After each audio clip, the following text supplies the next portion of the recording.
ये आकाशवाणी पटना है। अब आप अभिषेक दास से प्रादेशिक समाचार सुनिए। पहले मुख्य समाचार। दरभंगा और मुजफ्फरपुर जिले में सुरक्षा तटबंध टूटने से बाढ़ की स्थिति और गंभीर हुई।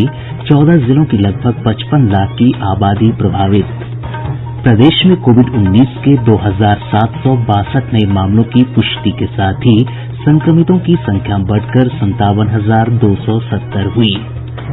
केंद्रीय गृह मंत्री अमित शाह हुए कोरोना पॉजिटिव। महानायक अमिताभ बच्चन की कोविड-19 जांच रिपोर्ट नेगेटिव आने के बाद दी गई अस्पताल से छुट्टी। और कोरोना संक्रमण के खतरे को देखते हुए बिहार विधानमंडल का मॉनसून सत्र कल पटना के ज्ञान भवन में आयोजित होगा। अब समाचार विस्तार से। प्रदेश में बाढ़ की स्थिति और गंभीर हो गई है। लगातार सुरक्षा तटबंधों के टूटने से नये इलाकों में बाढ़ का पानी फैल रहा है। मुजफ्फरपुर से हमारे संवाददाता ने बताया कि मुरौल और सकरा के बीच बूढ़ी गंडक नदी पर बने तिरहुत नहर का तटबंध टूट गया है, जिससे कई नये इलाकों में बाढ़ का पानी प्रवेश कर रहा है। तिरहुत नहर तटबंध में 50 से 60 फीट तक कटाव हुआ है। पानी धर्मागतपुर और जुरावन पट्टी होते हुए सीहो सकरा की ओर जा रही है। इस क्षेत्र से लोगों को सुरक्षित निकालने के लिए एनडीआरएफ की 2 टीमें लगी हुई हैं। राहत कार्य भी शुरू कर दिया गया है। जिला प्रशासन ने लोगों से नहीं घबराने और संयम से काम लेने की अपील की है। जिले के अन्य प्रभावित क्षेत्रों में भी बाढ़ की स्थिति में कोई सुधार नहीं हुआ है। आकाशवाणी समाचार के लिए मुजफ्फरपुर से कौशल किशोर कौशिक। दरभंगा से हमारे संवाददाता ने बताया कि करजापट्टी पंचायत के लाधा गांव में बागमती नदी का पूर्वी बांध लगभग 15 फीट में टूट गया है।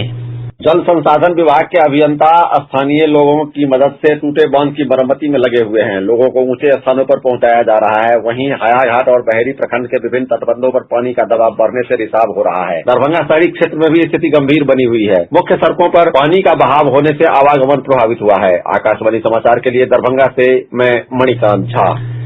समस्तीपुर जिले में बूढ़ी गंडक, बागमती और करेह नदी के जलस्तर में वृद्धि से नये इलाकों में बाढ़ का पानी प्रवेश कर रहा है। और ब्यौरा हमारे संवाददाता से। करेह नदी के जलस्तर में भारी वृद्धि को देखते हुए समस्तीपुर जिले के शिवाजीनगर, सिंघिया, बिथाना और हसनपुर में लोगों से सुरक्षित स्थानों पर जाने की अपील की जा रही है। वहीं जिले के सिंघिया प्रखंड के लगमा समेत विभिन्न स्थानों पर पानी के भारी रिसाव के कारण बाढ़ का खतरा उत्पन्न हो गया है। जल संसाधन विभाग की टीम सुरक्षात्मक कार्यों में जुटी है। इधर समस्तीपुर दरभंगा रेलखंड के हायाघाट के पास पुल संख्या 16 पर बाढ़ का पानी आ जाने के कारण आज 10वें दिन भी इस रेलखंड पर ट्रेनों का परिचालन ठप है। आकाशवाणी समाचार के लिए समस्तीपुर से मैं कृष्ण कुमार। सीतामढ़ी से हमारे संवाददाता ने बताया कि लगातार हो रही मूसलाधार बारिश के कारण बागमती और अधवारा समूह की नदियां उफान पर है। बाढ़ के पानी से घिरे इलाकों में जोरदार बारिश होने से प्रभावित लोगों की मुसीबत फिर से बढ़ गई है। जिले के सुरसंड, रूनीसैदपुर, चरौद, सोनबरसा, बोखरा प्रखंड बाढ़ से काफी प्रभावित है। सुरसंड प्रखंड में रातो नदी से कई पंचायत में बाढ़ आ जाने से लोगों को परेशानी हो रही है। बाढ़ से हजारों एकड़ में लगे धान के फसल को काफी नुकसान हुआ है। वहीं जान माल की भी काफी क्षति हुई है। आकाशवाणी समाचार के लिए सीतामढ़ी से राजेश कुमार। पूर्वी चंपारण, पश्चिमी चंपारण और शिवहर में भी बाढ़ की स्थिति में कोई सुधार नहीं हुआ है।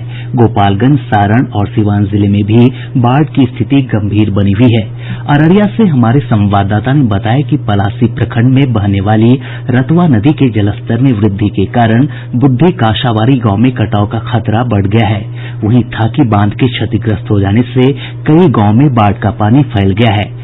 सुपौल में कोसी और सहायक नदियों में उफान से 5 प्रखंडों की लगभग 82,000 की आबादी प्रभावित हुई है। वहीं खगड़िया जिले में कोसी, बागमती, करेह और गंगा नदी के उफान से 36 पंचायत प्रभावित हुए हैं। मधुबनी के 3, शिवहर के 4 और किशनगंज के 5 पंचायत भी बाढ़ की चपेट में हैं। इस बीच बाढ़ प्रभावित क्षेत्रों में एनडीआरएफ और एसडीआरएफ की 31 टीमें राहत और बचाव कार्य में जुटी हुई हैं। 19 राहत शिविरों का संचालन किया जा रहा है, जहां लगभग 30,000 लोग रह रहे हैं। वहीं 1,385 सामुदायिक रसोई घर भी संचालित किए जा रहे हैं, जहां लगभग 10 लाख लोगों को तैयार भोजन उपलब्ध कराया जा रहा है। आपदा प्रबंधन विभाग के अनुसार 14 जिलों के 113 प्रखंडों की 1059 पंचायतों में लगभग 55 लाख की आबादी बाढ़ से प्रभावित है। इधर आपदा प्रबंधन विभाग के अपर सचिव रामचंद्र डू ने बताया कि 2 लाख बाढ़ प्रभावित परिवारों के बीच 6-6 हजार रूपये की सहायता राशि उपलब्ध करा दी गयी है। प्रदेश की अधिकांश नदियां खतरे के निशान से ऊपर है। गंडक नदी गोपालगंज के डुमरिया घाट में लाल निशान से 1 मीटर 22 सेंटीमीटर ऊपर है। वहीं बूढ़ी गंडक नदी का जलस्तर पश्चिम चंपारण जिले के ललबगिया घाट, मुजफ्फरपुर के अहिरवलिया, सिकंदरपुर तथा समस्तीपुर और खगड़िया में लाल निशान से ऊपर बना हुआ है।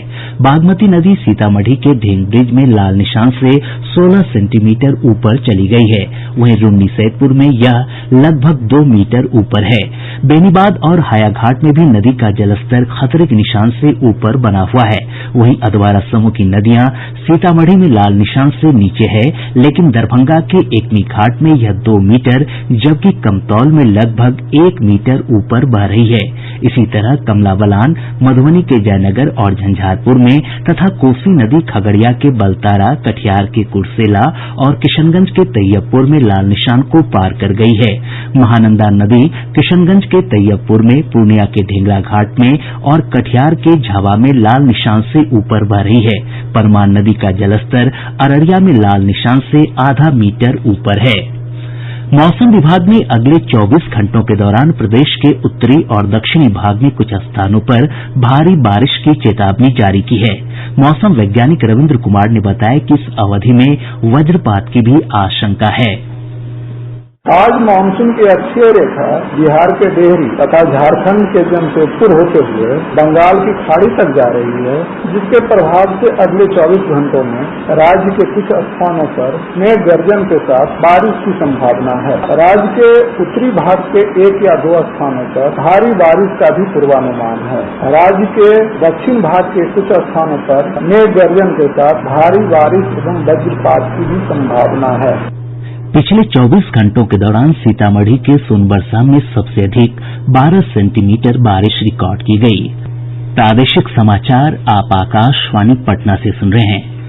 देश भर में पिछले 24 घंटों में रिकॉर्ड 51,255 कोविड-19 संक्रमितों को उपचार के बाद छुट्टी दी गयी। इसके साथ ही इस वैश्विक महामारी से स्वस्थ होने वालों की संख्या बढ़कर 11,45,629 हो गयी है। स्वस्थ होने की दर 65.43% है। एक दिन में 54,735 नये मामले सामने आए हैं। संक्रमितों की संख्या बढ़कर 17,50,723 हो गई है। वहीं एक दिन में 853 लोगों की मौत के साथ मरने वालों का आंकड़ा बढ़कर 37,364 हो गया है। केंद्रीय गृह मंत्री अमित शाह की कोरोना जांच रिपोर्ट पॉजिटिव आई है। उन्होंने ट्वीट कर बताया है कि उनका स्वास्थ्य ठीक है, लेकिन वे डॉक्टरों के परामर्श पर अस्पताल में भर्ती हो रहे हैं। श्री शाह ने बताया कि कोविड-19 के लक्षण पाए जाने के बाद उन्होंने जांच कराई थी। गृह मंत्री ने अपने संपर्क में आने वाले लोगों से अनुरोध किया है कि वे स्वयं को आइसोलेट कर अपनी जांच कराएं। इधर महानायक अमिताभ बच्चन की कोरोना रिपोर्ट नेगेटिव आने के बाद उन्हें अस्पताल से छुट्टी दे दी गई है। अभी वे 14 दिनों के होम आइसोलेशन में रहेंगे। प्रदेश में 2,762 नये मामलों की पुष्टि के साथ ही कोरोना संक्रमितों की संख्या बढ़कर 57,270 हो गई है। स्वास्थ्य विभाग के बुलेटिन के अनुसार पिछले 24 घंटे में 1,164 लोगों को उपचार के बाद छुट्टी दी गई। स्वस्थ होने वालों की संख्या बढ़कर 36,637 हो गई है। स्वस्थ होने की दर 64% है। वहीं पिछले 24 घंटों में 10 लोगों की मौत के साथ मृतकों की संख्या बढ़कर 322 हो गई है। अभी 20,310 मरीजों का राज्य के विभिन्न अस्पतालों में इलाज चल रहा है। प्रदेश में प्रतिदिन कोविड-19 के 50,000 नमूनों की जांच का लक्ष्य रखा गया है। स्वास्थ्य विभाग के प्रधान सचिव प्रत्यय अमृत ने बताया कि पिछले 24 घंटों में 35,619 नमूनों की जांच की गई। उन्होंने बताया कि अब तक 6,12,000 से अधिक नमूनों की जांच की जा चुकी है। 7.75% मामले पॉजिटिव पाए जा रहे हैं। उन्होंने बताया कि टेस्टिंग और ट्रैकिंग पर विभाग जोर दे रहा है ताकि पॉजिटिव पाए जाने वाले मामलों की दर को अगले कुछ दिनों में 5% पर लाया जा सके। उन्होंने बताया कि राज्य में 2 निजी मेडिकल लैब को कोरोना जांच की मंजूरी दी गई है, जहां 2,500 रूपये का शुल्क निर्धारित किया गया है। 300 रूपये अतिरिक्त देने पर लैब के कर्मी घर आकर नमूना एकत्र करेंगे। उन्होंने बताया कि कोविड मरीजों का अब दिन में 2 बार स्वास्थ्य बुलेटिन जारी किया जाएगा। दिन के 11 बजे और शाम के 6 बजे मरीजों के स्वास्थ्य की अद्यतन जानकारी दी जाएगी। प्रधान सचिव ने बताया कि अब सभी मेडिकल कॉलेज अस्पताल में भर्ती होने वाले मरीजों का पहले कोविड टेस्ट होगा। राज्य सरकार ने चिकित्सकों और स्वास्थ्य कर्मियों को 1 महीने के वेतन के समतुल्य प्रोत्साहन राशि के लिए 252 करोड़ रुपए से अधिक की राशि को मंजूरी दी है। स्वास्थ्य विभाग के प्रधान सचिव प्रत्यय अमृत ने ये जानकारी दी। गौरतलब है कि राज्य सरकार ने कोविड-19 की शुरूआत के समय ही चिकित्सकों और स्वास्थ्य कर्मियों को प्रोत्साहन राशि देने का फैसला किया था। भारतीय जन स्वास्थ्य प्रतिष्ठान के अध्यक्ष डॉक्टर के श्रीनाथ रेड्डी ने कहा है कि कोविड-19 संक्रमण के उपचार का टीका विकसित करने में अभी कुछ समय लगेगा। उन्होंने संक्रमण के सामुदायिक फैलाव को रोकने के लिए लोगों से एहतियाती उपाय करने की अपील की है। एक सामुदायिक रूप में इस वायरस को फैलने से रोक लगाएं। दूसरा, खुद की आत्मरक्षा कर लें और दूसरों को भी ये संक्रमण से बचा के रखें। तो इसके लिए हमें ये करना जरूरी है। हम जब बाहर जाते हैं मास्क पहन लें और एक दूसरे से 2 मीटर का फासला जिस हद तक हो सके उस हद तक रखें। और तीसरा, हाथ को अक्सर पानी और साबुन के साथ साफ रखें। साबुन भी नहीं मिलता है तो कम से कम पानी के साथ साफ कर लें या हैंड सैनिटाइजर का इस्तेमाल कर लें अगर वो उपलब्ध हो तो। बिहार विधानमंडल का मानसून सत्र कल पटना के ज्ञान भवन में आयोजित होगा। कोरोना संक्रमण के बढ़ते खतरे को देखते हुए पहली बार सत्र का आयोजन विधानमंडल परिसर से बाहर किया जा रहा है। पहले यह सत्र 4 दिनों का निर्धारित था, जिसे बाद में सर्वदलीय बैठक में 1 दिन का करने पर सहमति बनी। विधानसभा अध्यक्ष विजय कुमार चौधरी ने बताया कि विधानसभा की बैठक 4 घंटे चलेगी। दिन के 11 बजे से पहली पाली की शुरूआत होगी, जिसमें विधायी कार्य निपटाए जाएंगे और प्रथम अनुपूरक बजट के साथ साथ राजकीय विधेयकों को पेश किया जाएगा। श्री चौधरी ने बताया कि भोजनावकाश के बाद दूसरे सत्र में बाढ़ और कोरोना महामारी को लेकर चर्चा होगी। इस 1 दिवसीय सत्र में सदस्यों से किसी प्रकार के प्रश्न नहीं लिए जाएंगे। 16वीं विधानसभा का यह अंतिम सत्र होगा। फिल्म अभिनेता सुशांत सिंह राजपूत आत्महत्या मामले की जांच के लिए बिहार सरकार ने भारतीय पुलिस सेवा के अधिकारी विनय कुमार तिवारी को मुंबई भेजा है। गौरतलब है कि बिहार पुलिस के 4 अधिकारी अभी मुंबई में हैं और मामले की जांच कर रहे हैं। नीति आयोग द्वारा आकांक्षी जिलों में चलाई जा रही योजनाओं के सफल क्रियान्वयन में नवादा जिले को देश भर में 4था स्थान मिला है। कृषि क्षेत्र में नवादा लगातार दूसरी बार पहले स्थान पर रहा। और अब अंत में मुख्य समाचार एक बार फिर। दरभंगा और मुजफ्फरपुर जिले में सुरक्षा तटबंध टूटने से बाढ़ की स्थिति और गंभीर हुई। 14 जिलों की लगभग 55 लाख की आबादी प्रभावित। प्रदेश में कोविड-19 के 2,762 नए मामलों की पुष्टि के साथ ही संक्रमितों की संख्या बढ़कर 57,270 हुई। केंद्रीय गृह मंत्री अमित शाह हुए कोरोना पॉजिटिव। महानायक अमिताभ बच्चन की कोविड-19 जांच रिपोर्ट नेगेटिव आने के बाद दी गई अस्पताल से छुट्टी।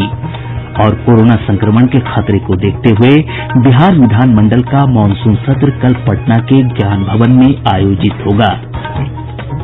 इसके साथ ही आकाशवाणी पटना से प्रसारित प्रादेशिक समाचार का ये अंक समाप्त हुआ। घर में रहिए, सुरक्षित रहिए और सुनते रहिए आकाशवाणी।